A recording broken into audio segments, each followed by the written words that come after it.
I did a little competitive hot dog eating in 2017. As it turns out, some of the lessons I learned from it directly applicable to when I was starting law school. I can't believe it myself. Story begins July 4th, 2016. I'm sitting on my couch flipping channels, and I stumble upon the Nathan's annual hot dog eating contest. For those of you that don't know, 20 of the best eaters from around the world go to Coney Island, New York. They get 10 minutes to eat as many hot dogs and buns as they can. It is a hurricane of fingers, food, and fluids. As I sat there watching the spectacle, I sipped my beer and I thought, I could do that.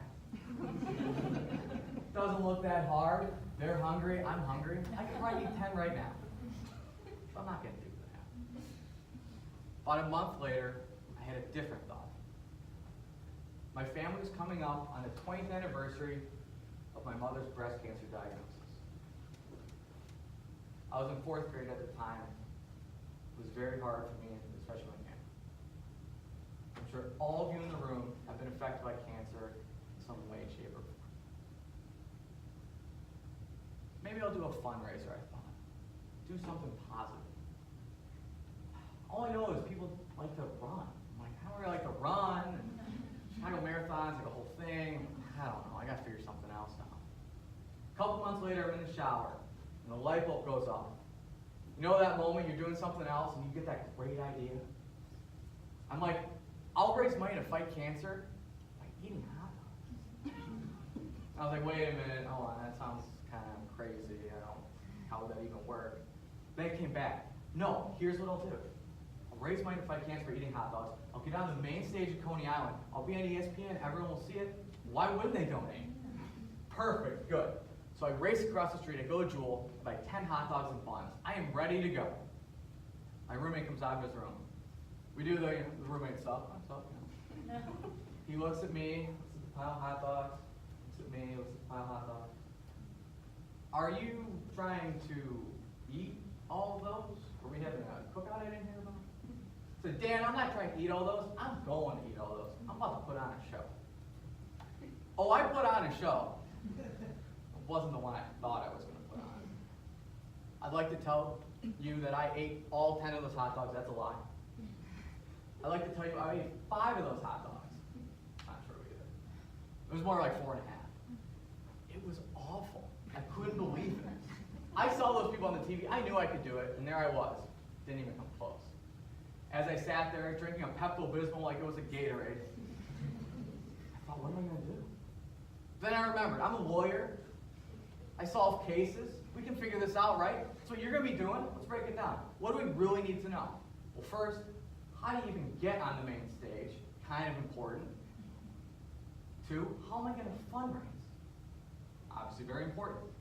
So like a lawyer, I dug in, I did my research. I read everything I could. I watched a lot of really disgusting documentaries on competitive eating. Came up with a plan. Figured out what I was going to do. To get on the main stage, you had to win a qualifying event on the way to July 4th. I found one about 7 months out. I'm like, perfect, 7 months. I figured out I need to eat about 15 to 25 hot dogs to get on the main stage. All right, I'm at 4.5, 15, 7 months, doable.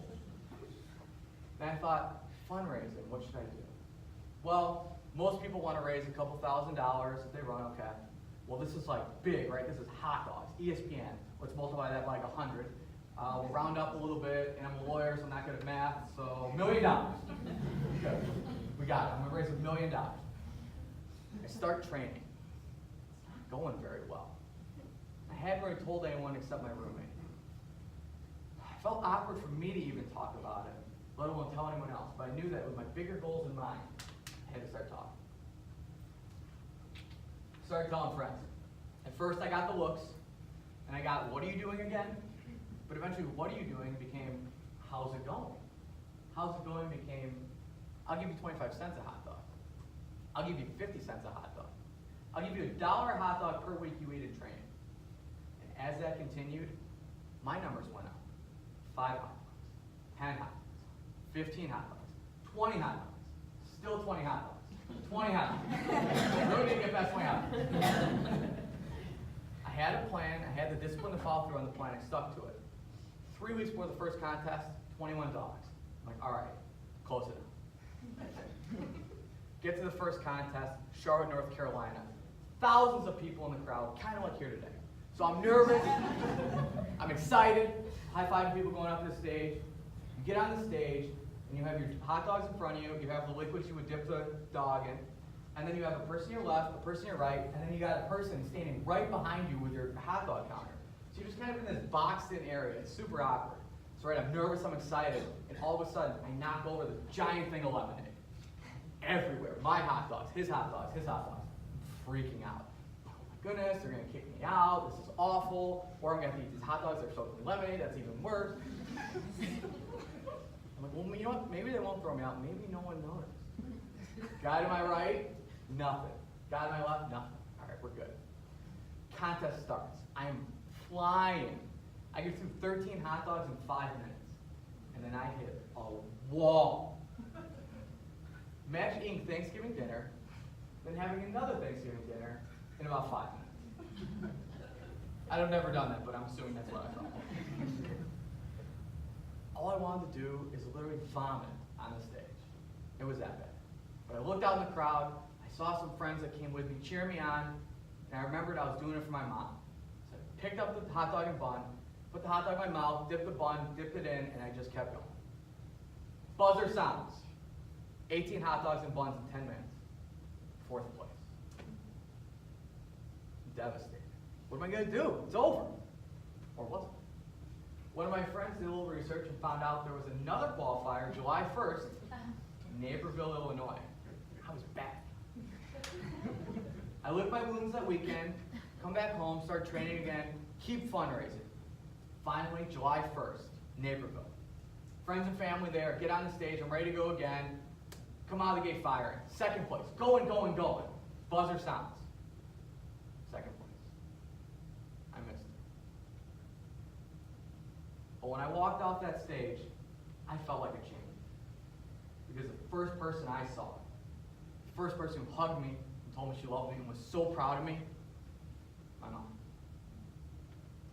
Altogether, we raised about $5,000 to go to such wonderful charities such as St. Jude Children's Hospital, the American Cancer Society, and Susan G. Komen Foundation. And I'd like to add that some wonderful faculty from SIU donated for those causes as well. Now, we just talked about eating hot dogs, parking in the wrong parking lot. How's that relate to you? First, if you're going to do competitive eating in law school, I suggest buying Pepto-Bismol in bulk. As you're all broke now, it'll save you money. If you're not going to do competitive eating, I have a couple other lessons. First, take your moonshot.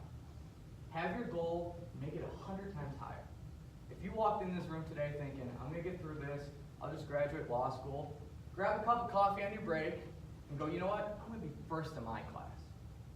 There's a couple advantages to taking a moonshot. First, it's going to get you out of your comfort zone and force you to grow. Your first couple weeks, you're feeling each other out. You're going to get called on in class, and everyone's going to be watching that person and what they say. They're going to say, would I have said that? Are they smart? You know what the real smart people are going to do? They're going to volunteer to talk in class. Because they're going to have that goal that's bigger than them and bigger than what's going on in that room at that time. And by volunteering, by getting out of their comfort zone, by doing hypotheticals, they're going to be growing and going towards something else. So while someone else is judging them for what their answer is and talking about when they want to go to pinch at 5 o'clock that night, they've taken a step to becoming an excellent lawyer. Another thing a moonshot will do for you, even if you don't end up exactly where you want it to be, you'll still be in so much of a better spot. I didn't win that first qualifier. I was actually about 6 hot dogs short. So my hypothesis of 15 to 25 was right. Anyway. By being competitive, my friends still supported me, and I could still get donations and still raise money. So yes, I didn't get the $1 million goal, but I still could raise money to help those charities. For you, maybe you came in here saying, I want to clerk for a judge afterwards. Try to clerk for a Supreme Court judge. And if you don't think it's possible, your constitutional law professor, Professor Dawson, was a clerk for a Supreme Court judge. Not to brag about the school or anything like that. let's say you don't get there. You work hard towards it. Maybe you work with Professor Dawson. You put in the application, you don't get there. Maybe you clerk for a federal judge. Maybe it ends up being a better location. You're more comfortable in your home, and it's just a great, great situation. Maybe along the way, over these years, you're telling people your goal, you're working towards it, and they're like, you know what, I love your enthusiasm, I love your spirit. I know this person, you'd be great to work with, and it ends up being a wonderful career. Now, anyone can talk about eating a zillion hot dogs or being a Supreme Court clerk. You're going to need to have smaller goals to get there along the way. For me, I knew 5 dogs, I knew 10 dogs, I knew 15. I could track my progress and work towards it. For you, you're going to have to set smaller goals as well. Because if you want to end up well in your class, have a great career, whatever you want to do, you're going to have to do the little things.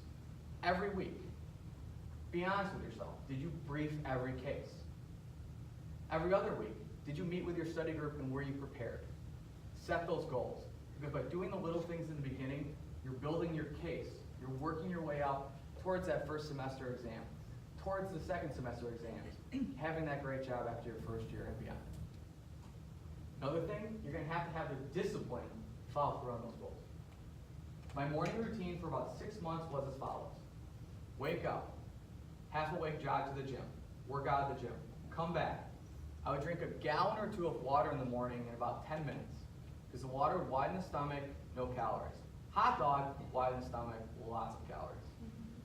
Had to be careful on the hot dog intake. I saved that for the weekends. After drinking all that water, I would take a freezing cold shower, because either A, I like torturing myself, or B, burns fat, gains muscle.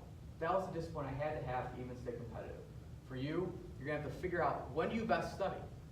Are you a morning person? Are you a night person? Do you even know how to study correctly for law school? Some of you probably came from undergrad. Maybe last semester you knew we were going to law school, you coasted. It's not going to cut it here. You got to figure out what works for you. Do you read and write? Are you an audio? Are you more kinetic? You have to figure out those things. But you have to have the discipline to figure them out. And the quicker you do that, the better off you're going to be. You also have to figure out how to hold yourself accountable. For me, when I did the fundraising, I would send an email out every week telling people about my progress and suggesting donations. For you, you're going to figure out how you hold yourself accountable. Is it going to be a study group? Is it going to be telling your friends and family what you're doing? Great suggestion. If you can explain a rule of law to your mother and she's not a lawyer, you probably understand it. But have the discipline to actually do that. Finally, motivation. You're going to need that ultimate motivation to help push you past your limits. Take a moment and ask yourself, why are you here?